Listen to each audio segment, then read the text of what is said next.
Hi, I'm Whalley. Welcome back to my sewing room. Today we're talking to a sewer from Portland, Oregon in the USA. And not only is she a sewer, but she is a pattern designer and she makes the most unique and fabulous patterns that once you make them, you just want to wear them all the time. I'm wearing one at the moment.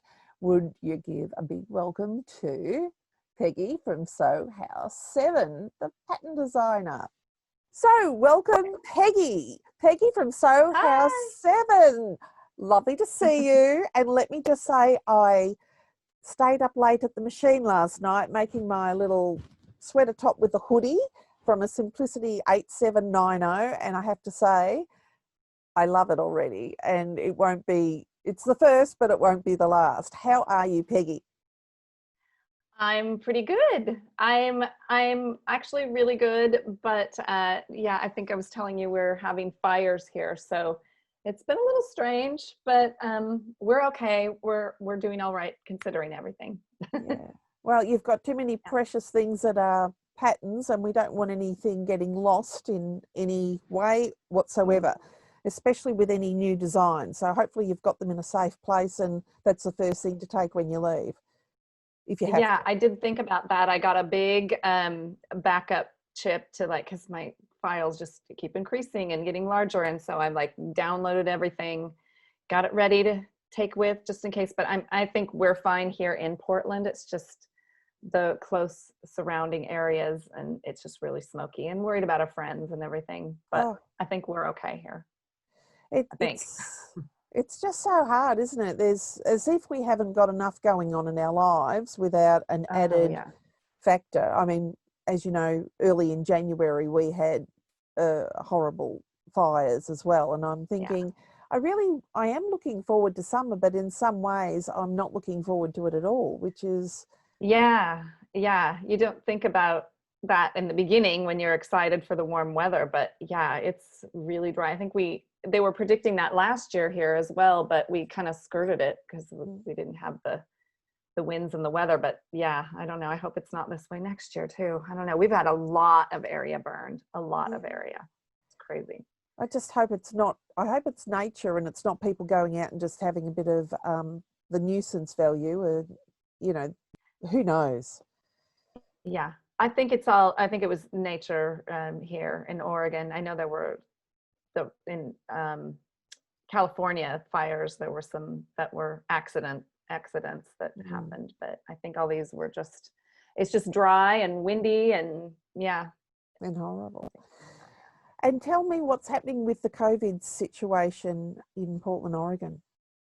Oh, well, I haven't even been keeping up on the numbers anymore. It seems like people are kind of I don't know, it's different all over the whole US. Some people take it more seriously and some people are just kind of over it. And even here in Portland, where people were taking it pretty seriously, I just think, when you have summer, when you've already been cooped up and then summer comes and you just want to get out, people have kind of, gotten a little bit relaxed about it. But we're not really gathering. I haven't really gathered with friends. I have a few times where we've been distant somewhere, outside and apart with a few people and masks on. Nobody's my son's not having sleepovers. We're not having people indoors. And, but the restaurants have opened again outside and they have to be 6 feet apart and you wear your masks until you start eating. But I know that's a lot more relaxed than, some places. I have friends in New Zealand who, when they had just a few extra or they had the people who came back and they had to be quarantined in the hotel, and then the people watching them ended up getting the COVID and spreading it. They just shut down again, really seriously. And it's definitely not as serious here. People aren't taking it as serious, but people, they are. I don't know, it's hard. And yeah, with the fires, it's just, one of my friends said, she just wishes we could go back. The COVID lockdown didn't, seemed simpler than just now we've got COVID and the fires. And it's not, you wouldn't imagine that this year would be like this, but it's it's one thing about when anything happens like this, I always think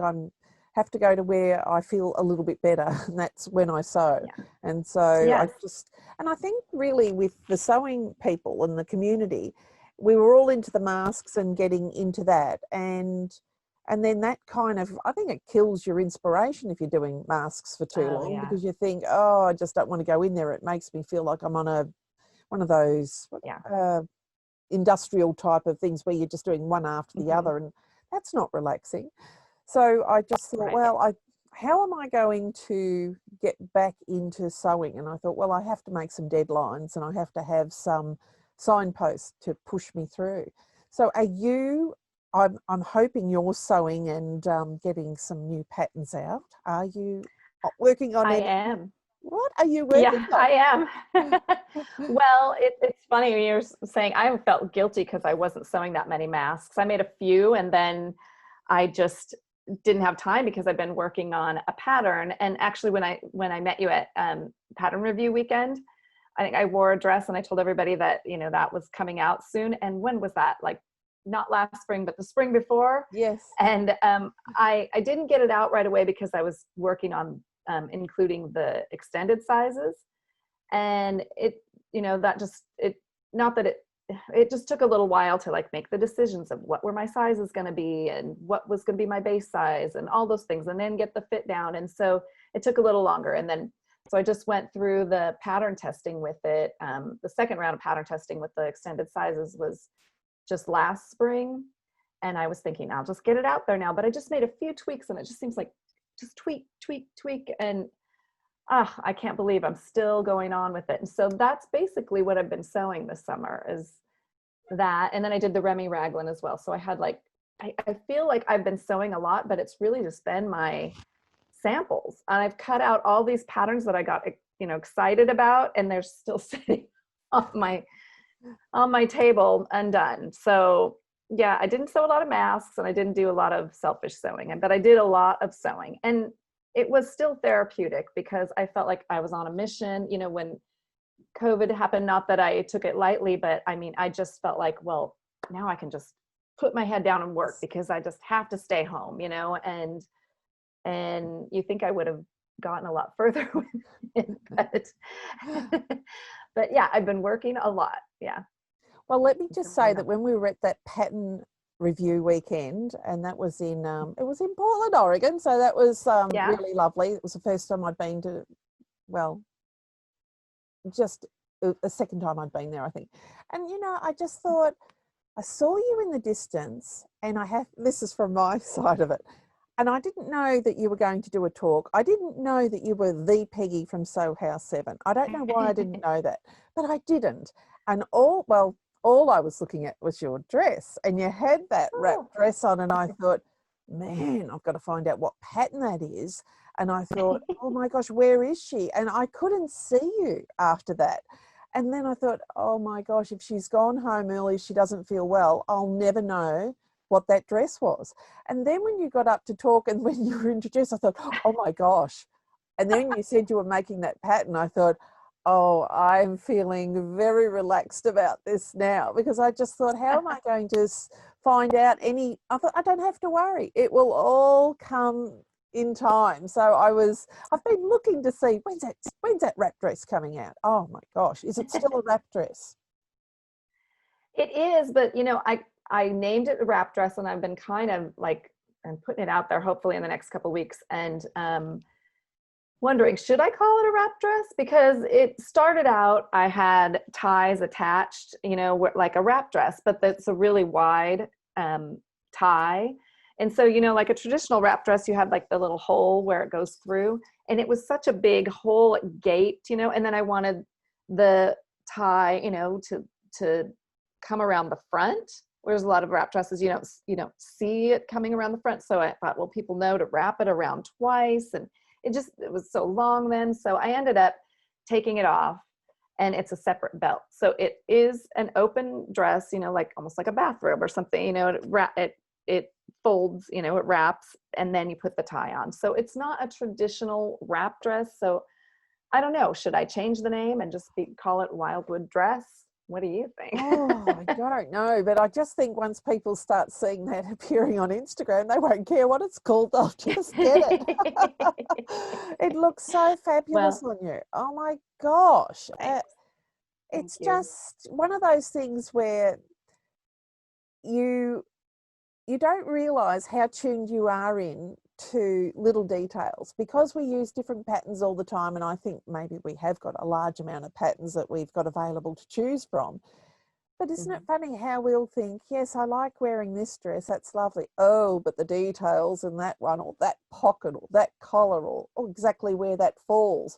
It's really it's exciting. It's exciting, and it just gives you that real want to jump into the pool, grab it, and start working out your version and seeing what it looks like on your body. And that's so exciting.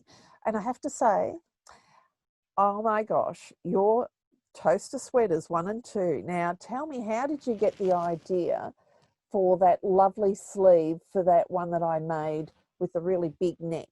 So that was toaster sweater, your pattern. You can't get that Number one. Number So it's one, just yes. sweater one. How Yeah. do I come up with the idea for the sleeve? The sleeve, because it's such a beautiful raglan sleeve, and that lovely Oh, big cuff. It is gorgeous. uh-huh. Very comfortable. I don't know. I don't know. I guess it was a little bit like there wasn't any one thing that inspired me, but I guess I just was thinking kind of like like those ski sweaters in the 60s or something, 50s or 60s, and it wasn't exactly taken from that, but just, a short, a little bit shorter and the wide band. And I don't know. I just wanted a sweater like that. So I started making it, and then I decided to make it one of the patterns. The sad part is I've made one that's really kind of too good to wear around the house because it's a bit of a statement one. And then I have a pinkish one, a brown pink, which I just love. But of course, I'm wearing that around the house. And of course, it's getting splashed with all the different activities I'm doing. And I'm thinking, oh no, I don't just need 2. I need another one that doesn't show the dirt so that I can just pop that on and not have to be a stickler for... Right. What is it? As soon as you put something new on, then you'll never do anything wrong. But we're in lockdown, so we're home. Anything, I think we're only allowed out for like an hour a day or something. So we're really home. We're home, working from home, doing everything. You are. I didn't even ask you that. You're at home, really in lockdown, only outside for an hour. Wow, that's how we should be. But no. It's wow. actually, it's really affecting a lot of people. It's yeah.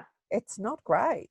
It isn't great. I guess I shouldn't say that's how we should be, but I just feel like we're never going to nip it in the bud.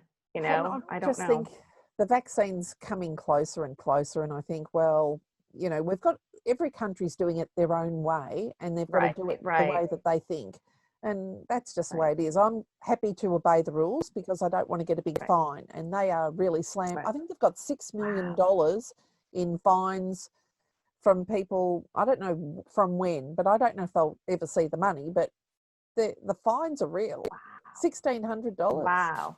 It's unbelievable. Oh my gosh. Yeah. Sorry, my earbuds keep coming out.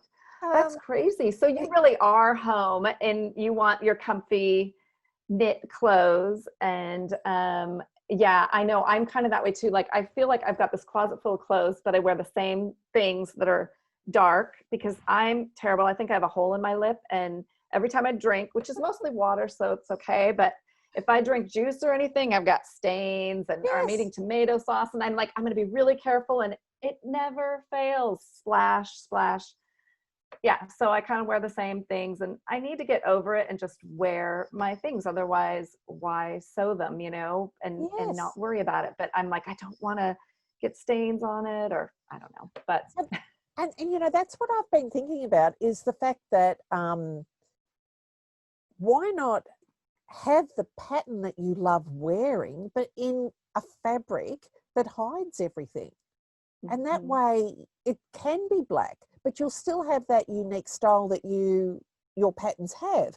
So you don't want to feel frumpy. You want to feel like you've got a little bit of something, because let's face it, there's always something getting delivered at the front door and you've got a sign. So because that's really, we can't shop. There's no shops open. There's nothing. All we've got is a supermarket and a petrol station, and I think maybe a doctor's surgery or whatever. But nevertheless, if you tend to dress down at home, then you put on weight because you're not realizing you're growing more because you're eating more, because you can't exercise as much as you normally do. So I think the COVID, they call it the COVID 5 kilos. So everyone who's been in this lockdown, it's been months, it's just going on and on. If we get out for Christmas, it'll be a miracle. But anyway, so that concerns me, that if I'm not wearing stuff that I really feel good in, maybe I won't care, and maybe I'll fall off the edge and just forget about it. So I'm not making I made the first cake this year. I've got a lot of 5 apples, and I've done an apple cake. I made my husband cut up the apples. He did a great job. And I just thought, raisins, apples, and we'll have that. And I'm thinking, my gosh, that's a big cake.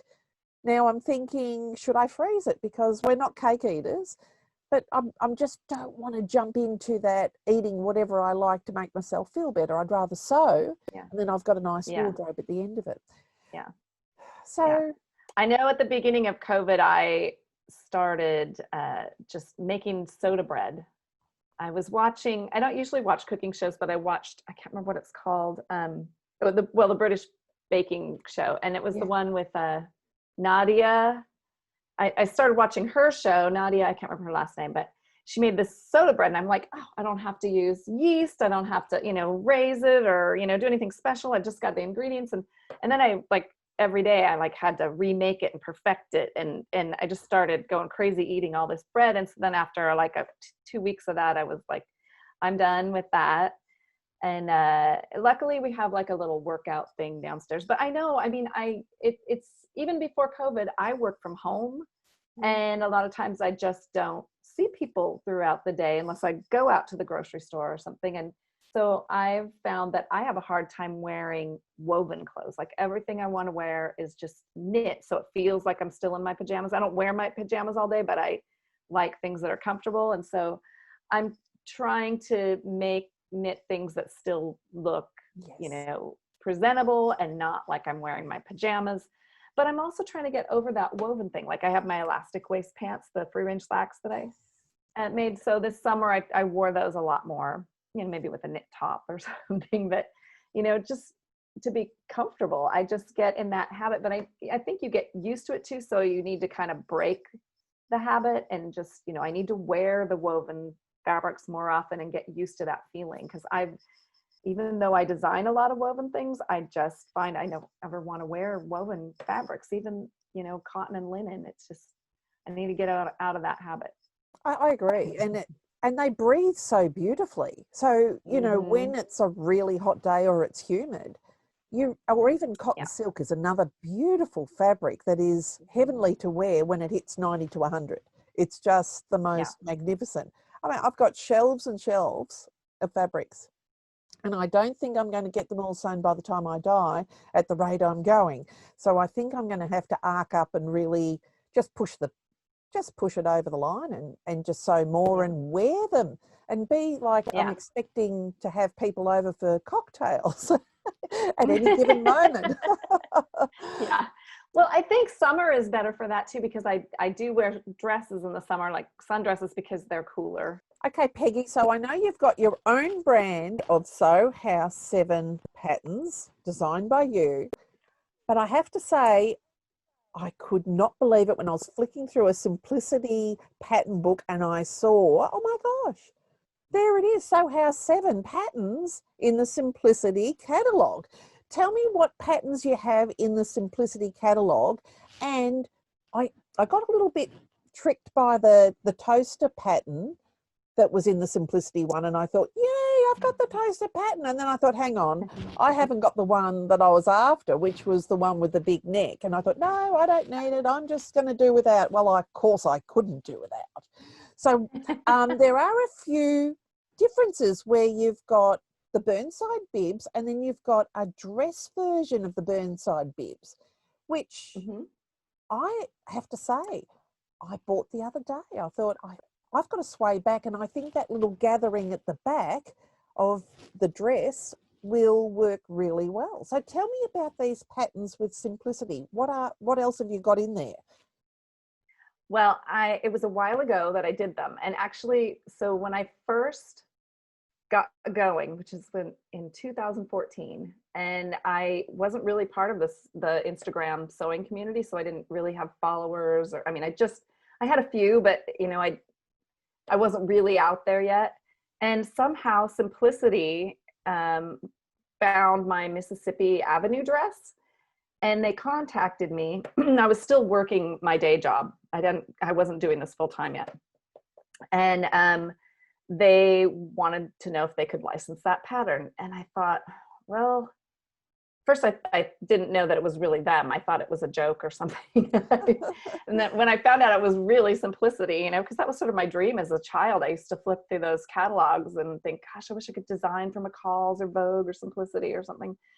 And so once I found out that it was a real legit email, I had to kind of think about it, because I thought, well, I don't know the sewing community that well yet. And I'm supposed to be an indie designer, and will the indie community be okay with me making patterns for the big four? And I already have this dress out on my line, but I'm not selling that many because nobody, excuse me, knows of me.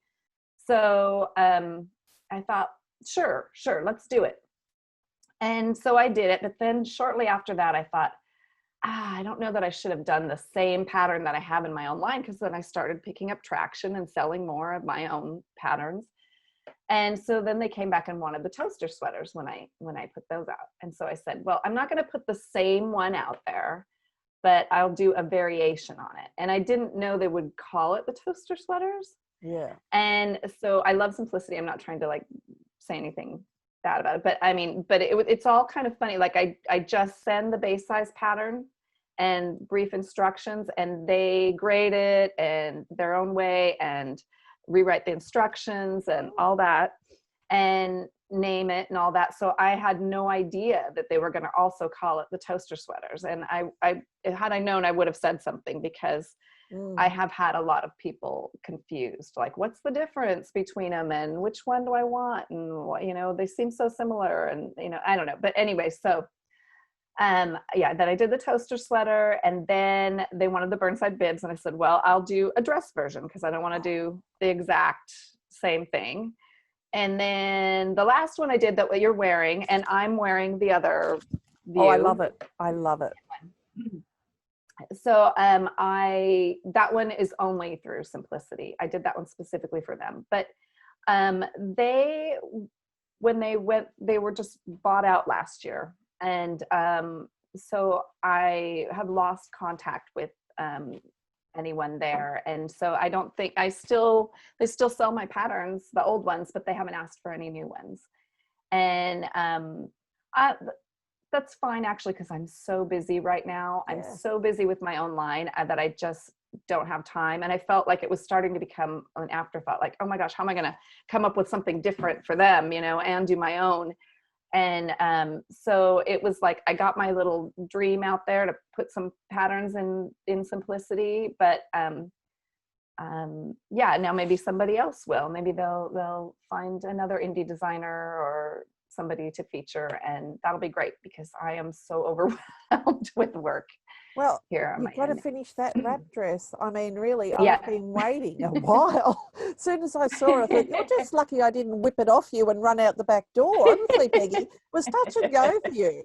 That's the one thing that once I see something, it's like, oh, I can't duplicate whatever it is she's done. I know that. Because you have unique design features that make it so desirable that you've tweaked it, and you've perfected it, you've worn it, does that feel right? And I can tell you that this might be a Simplicity pattern, but I am loving this hood. Have a look at this, Peggy. Look. I love it. I love how you lined it. And I saw you made it a little larger too, because the one I had done was in like a drapier thin fabric that was stretchier. So I was like, oh, is it going to fit? I'm glad. It looks great. You know It's what I really feel good. like? I feel like it's a bit like a deep sea diver. You know how they've got that, the old, and then they've got Yeah. the, or maybe it's more space, I'm not sure. But I thought, oh, I was going to use a Ponte to line it. No way would I have had such a nice little effect here. It would have been really sticking up. So Yeah. if anyone's Yeah. watching it and they want to make this hoodie 8790 Simplicity, do a very light lining, like even a light jersey, if you're going to use a thicker wind cheater. But I don't have to wear my neck warmer. This is a Oh, neck yeah. warmer, a hood. It's all happening. And it's so comfortable. I worked out that, the trick is you've got to measure no matter what, because you just don't know who the model is. Some models have got tall, skinny heads. That's not me. So I've had trouble buying hats before, so I test. So I just think that once you perfect the size, and especially with the toaster sweater with that sleeve length, because they were quite long, and I looked at that and I always have to shorten my arms. And I made one that was, maybe I thought it was a bit longer and I had to shorten it. So as soon as I do any adjustment and I get it just right, I write it on the pattern. This is the one I love. So that's the template for the next one. So it just takes the time initially to get, the various sizes and proportions right. But then you are on a 20-minute job, and your patterns are quick to make once you've worked out what you want. Yeah, I agree. And I always put finished garment measurements on. I try to fit them on the back at some point, like, oh gosh, this dress. The Remy Raglan, because I included the extended sizes with it. I won't always be able to do that with the paper patterns. They'd have to be two separate patterns, or the extended sizes just PDF, because it doesn't all fit, they're different. But the Remy Raglan was such a small, didn't have that many pattern pieces that I was able to include both. But that meant there were so much measurement information on the back cover of the envelope. I could barely fit it all on there. And, sometimes I want to add more measurements and I just can't fit them on there. But anyway, I try to put finished measurements, as many as I can, on the back envelope so people can, look at that even more than the sizing. Because some people like more ease, some people like less ease, long arms, short arms, whatever. Yeah. And then the other thing I was going to say is knits. I worked for years at Janssen doing swimwear, and I learned so much about knits there. Like you can't just make a toile, or I guess you don't really call it toile, but like make your first one up and expect to sew it up in a different knit and it fit the same. Knits, they have, the stretch amount is so varied in every knit. And we found that with swimwear, even in the same, you'd order the exact same fabric, and we had a lab that would test the stretch, and it would even vary within the same fabrics. And sometimes we'd be totally reworking a tank. So 2-piece swimsuits are a little easier than like a 1-piece swimsuit. You're probably it's gonna fit different the next time you sew it up in a different knit. So, I mean, tops and looser tops, it's not as big of a deal, but if you have something like a tight arm, sleeve or something, or tight or neck or something, yeah, you might have to do some other fitting the next time if it's in a different knit. Well, I really hate sloppy arms, because if it's too sloppy, well, then that's catchy. I mean, I don't know about you, but if I walk around my house, there are doorknobs and very tricky little things that are lined up for me to, trip over or whatever. Because I get really close, because I'm carrying fabric, of course, from one area to the other, pressing and who knows what. Yeah. And it's like I get caught on things. So I can't afford to have any clothing that's too floppy on me, because I have lost a pocket once when I was, a little zippered pocket on a pair of pants. I got caught in a doorknob, and I thought, oh, I'll just keep moving.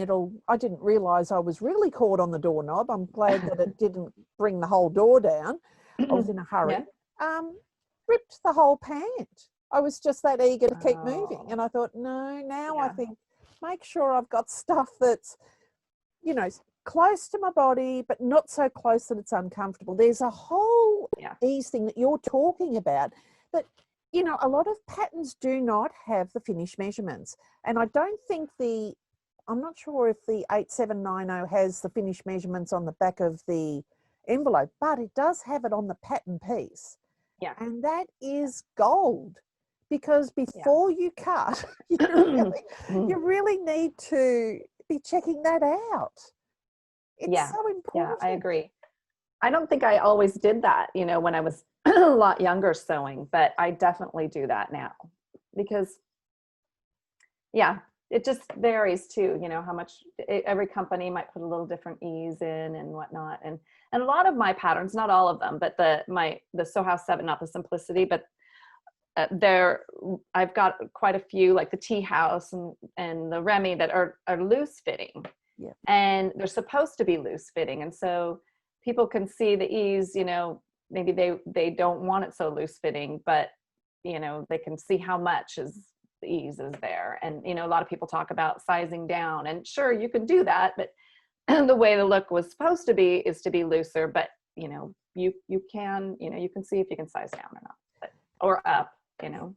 And it's better to make it a bit bigger, because really all you've got to do is just take those side seams in. So I've made a medium for this, and it's actually quite a brushed kind of a cotton interlock, and that isn't a drapey fabric. So if I make it, I'm probably large, rather, so 18 to 20. So if I made it that size, it would have been too stiff a fabric for me to feel comfortable in. I would have felt like the wind gets up under, you want it so it's close to your body so you're keeping warm. So that whole thing of, you know, if you've got a thicker fabric, you can think, well, okay, so if it's this loose fabric, because you had the grid on the back where I can hold it for 10 centimetres and then drag it to see. So I knew that this was the exact right fabric for that top. And then I measured and I thought, well, I still think I might go medium. And it was like, oh, you know, the first one, you really want to test it, but you don't want to end up with something you can't wear, because I'm going to wear this in winter next year. I can tell you, this is such a winning feel. I feel I've just made it, and I just feel as if it's just an old faithful that I've had in the wardrobe. I feel a bit stylish. I feel a little bit unique with the neck, and I've used fold over elastic so that I didn't have to finish the edges. Oh, nice. And if I had to go out in a snowstorm, I just pull that hood up and my ears are protected, because sometimes we have really bad winds. So the design feature of the hood is amazing. It's amazing. Oh, cool. And that's, you I'm have glad a lot of, you like it. It looks pretty. I'm looking forward to making the one that you've got on for my next one. And I've got a bright blue, and I'm really looking forward. I'm just looking at how, if you're wearing that today, I feel as though I could make mine today. Now that I know the width that I like, I think I'll just use that pattern over the top of it. So that's just going to save me so much time by using my template already that I've already worked out. Yeah, I wear this a lot in the winter. It's the first time I put it on because it's been summer and hot, but today was cool because of the smoke and all that. But what time of year is it there? It's you're going into spring? Okay. Just hit spring, but that's cold. that strange time where it'll be warm one day and cold the next. You don't know what to wear. Got to keep a sweater near you everywhere. Yeah. Well, it saves on heating the house up. I mean, there's no point having a hot house when all I have to do is just put layers on. I love the name of your patterns, and because I'd listened to you talk about your whole pattern story and how you got into it when I was at the Pattern Review Weekender, I just so enjoyed hearing about why you named your patterns the names that you did. So the Burnside Bibs, tell us about the names that you've used from Portland, Oregon. Tell us about how you decided on the names.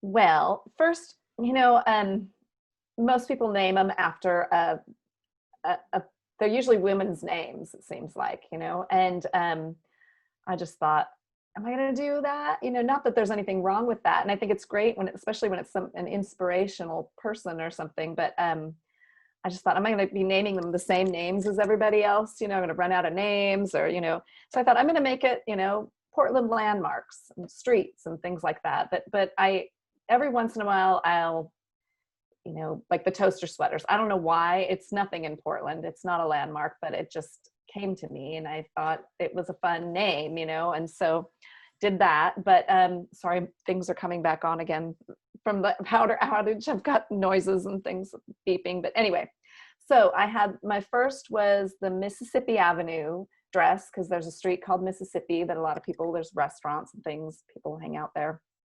And then also the Alberta Street pencil skirt, because that's another street where there were a couple fabric shops on that street. And then what else? I'm thinking, yeah, the Burnside Bibs, which though I think in Burnside, so Burnside's a street here, major street here.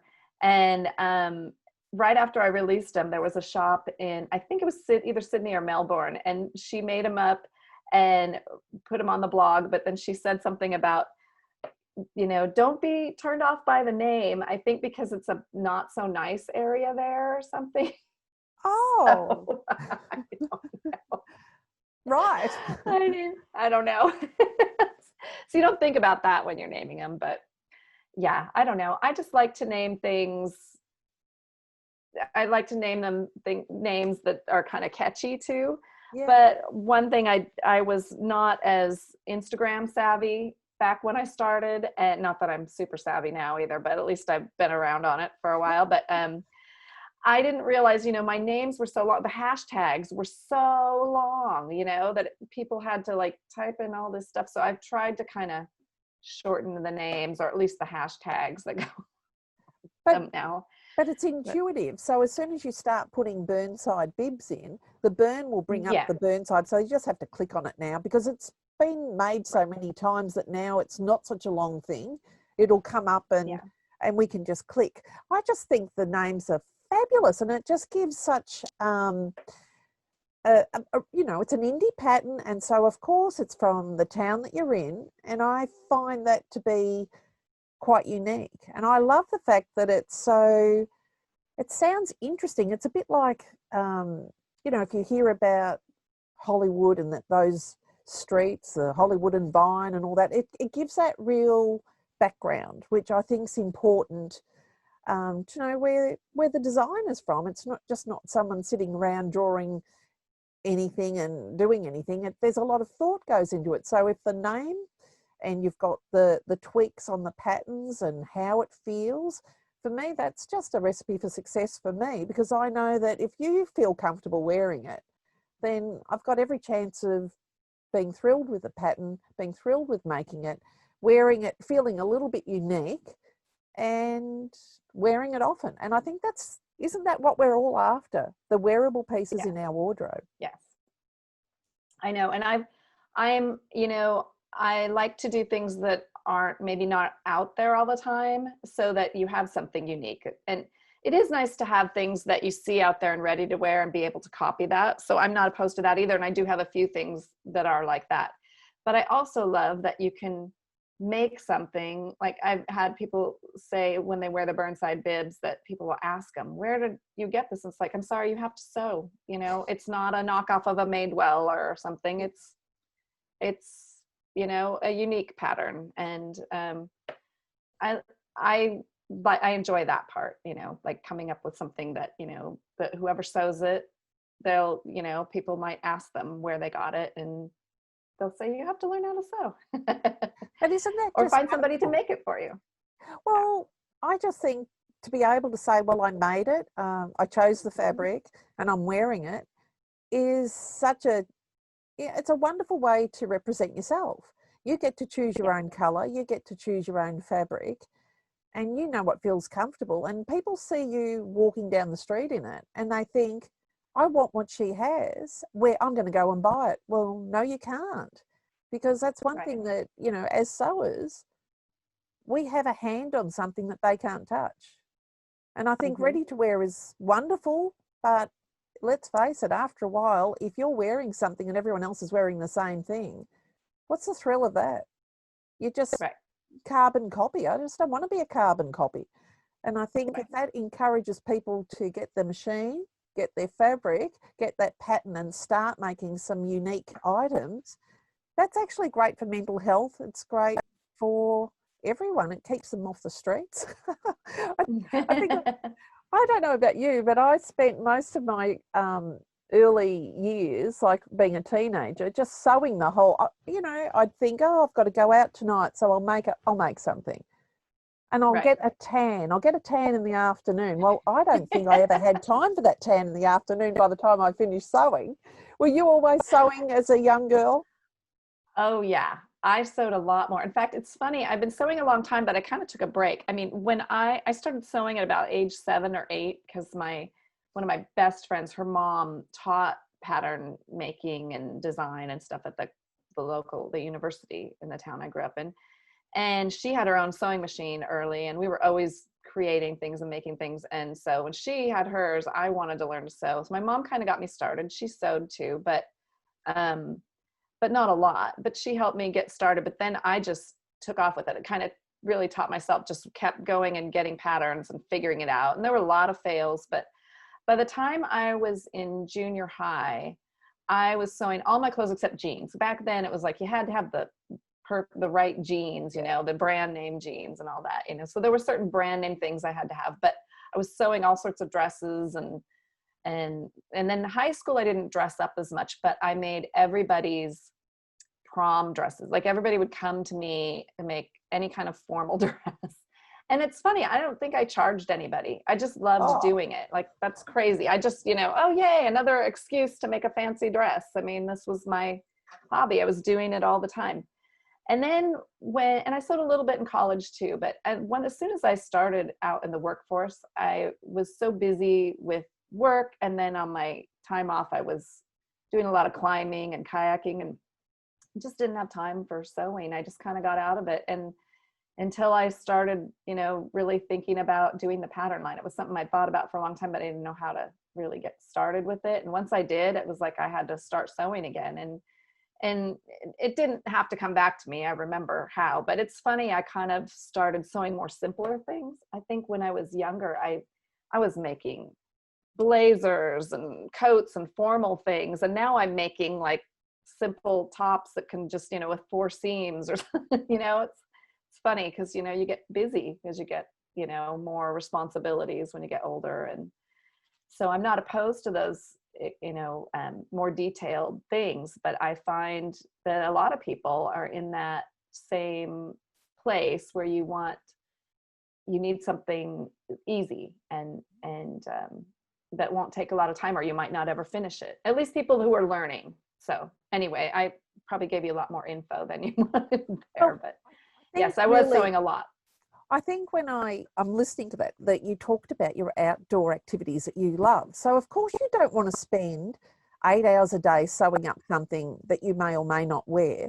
You know what you want comfort-wise, and you have the unique design details that save the detail in the sewing. So if you can whip together something that's quick, but it doesn't look like a simple t-shirt, isn't that the best of both worlds? You get the design, you get the time saving, and you get to wear it still while it's daylight. I think that's fabulous.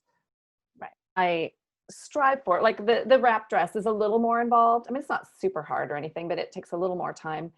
You know, the Burnside bibs might take a little more time, but most of my things take, you know, minimal time. But I think it's almost more difficult to design something unique or that has a special detail that is still simple. You know, like you can come up with wild designs that have a million pattern pieces. That's easy. Not easy to do, but I mean, it's easy to come up with those designs, those ideas. But to think of something that's still quick and simple that somebody wants, that's different, it's a challenge. It's challenging, you know, because if they haven't already been done, you know, it's like it just, there's, you know, so yeah, that's my challenge to myself. I don't always accomplish it, but that's sort of my goal, is to make things that beginners can tackle as well, and that you'll have something that's still unique and pretty quick and easy.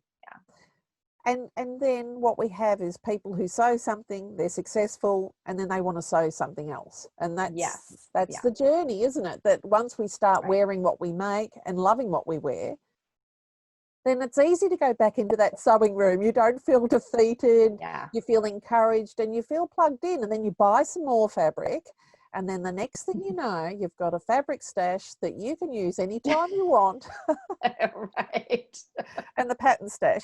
So I have got a few Yeah. of your patterns. I haven't got the Burnside bibs, but I'm going to try the Burnside dress. And I've got that dress pattern. What was the one you were talking about, that first pattern that Simplicity had of yours? What was it The called? Mississippi Avenue dress. Yeah, I'm going to try Yes. that one as well. I think that would be lovely on a hot day. And the pants, Yeah. tell me about the pull-on pants in the woven. What's that pattern called? It's called the free range slacks. And why do you love wearing them? Tell me why. I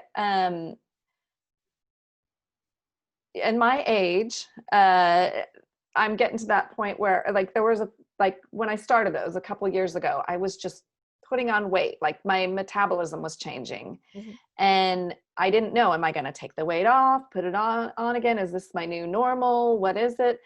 And it was just so fortunate that I knew elastic waist pants were kind of coming back into style, because I thought, that is perfect, because I don't want to take all this time to make some fitted pants and then I can't even wear them again because I'm going to continue to gain weight, or I'm going to lose it again. Or, yeah. I mean, it just really, my metabolism was just changing, and I've kind of, it's settled down now, and so I'm ready to sew some jeans again. But, for that 2 years ago, it was a kind of a wild ride. And, so it was for me personally. I wanted some elastic waist pants, and then it just so happened, that they were going to be in style, and so I put them out there, made them into a pattern for the public. Yeah. Now it's with a woven fabric. Is it good for cottons and linens, that type of fabric? Yeah, or? it can be sewn in a lot of things, but it was designed with linen and lightweight cottons in mind. Okay. Some sort of a summery, flowy, easy, casual pant. But you could sew them in like a gabardine, or I've seen them in denims, as long as it's not too stiff. But maybe you could even sew it in something stiff. You just know it's bulkier. So we've got the elastic around the waist, and there's one thing about woven elasticized waist pants. If I've made a few, and you think to yourself, that is so bulky. So I'm looking at that pattern, and it doesn't look like there's too much in the gathering around the waist. Would that be correct? Yeah, I don't think they're too bulky, but part of that is because, there are the linen, the pictures on the cover as a cotton and a linen, and then they're higher waist, and I like to wear them with like a short cropped top or something tucked, like through the French tuck in the front, so that, you kind of see the waist, so it doesn't seem so bulky. But I guess if you wore something bigger too and loose over it, then you wouldn't see the waist either. But for me, I guess that's just my personal thing. I'm short and with broad shoulders, and so I like to show my waist. Otherwise, when I wear things really long and loose, then I have no shape, So, but not everybody likes that. Some people want to cover up the waist, and you can do that too, I suppose. But that my intent was, wear a little crop top or tuck in the front. Yeah.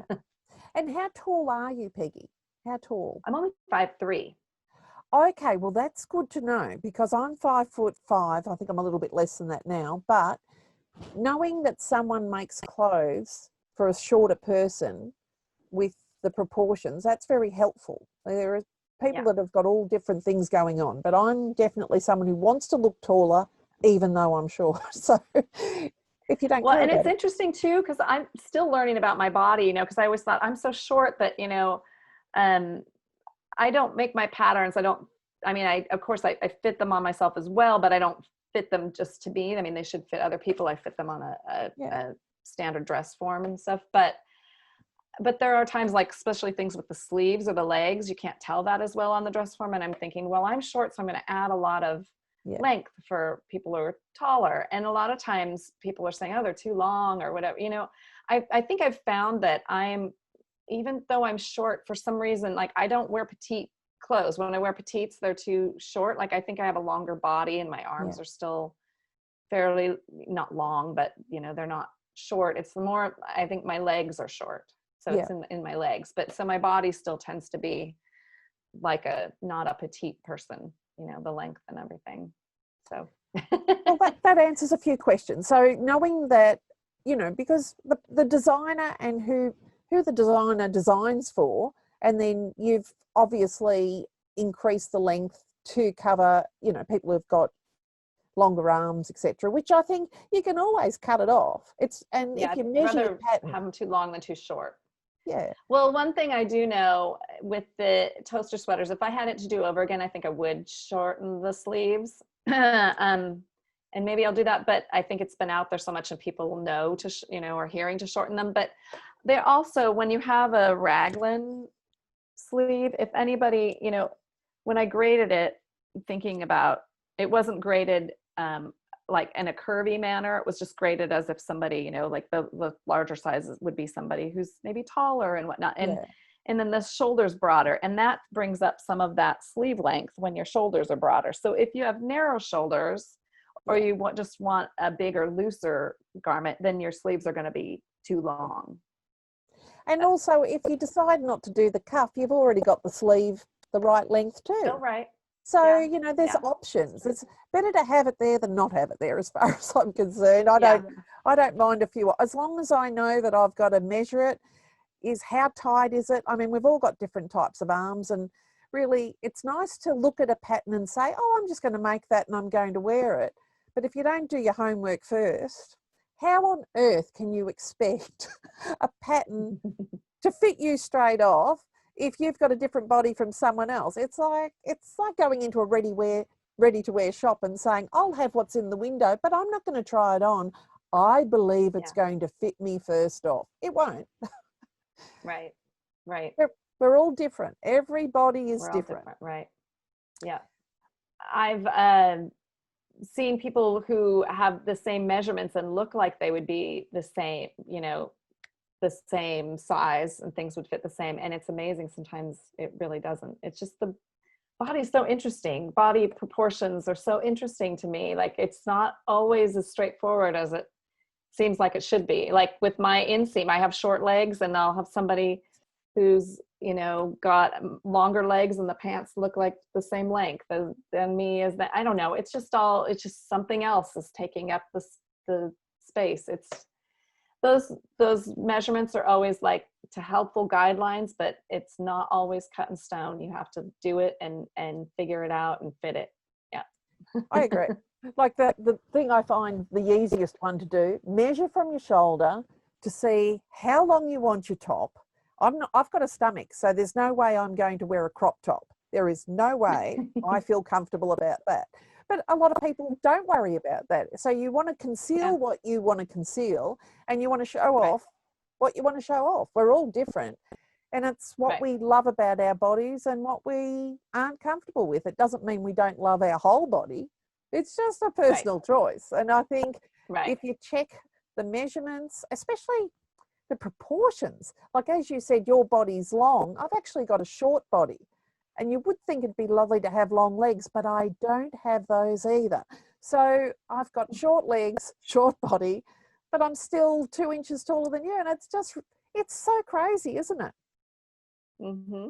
That whole, I don't know who's handing out all the proportions, but knowing what you can work with and knowing what you aren't comfortable with and just making it work for your body.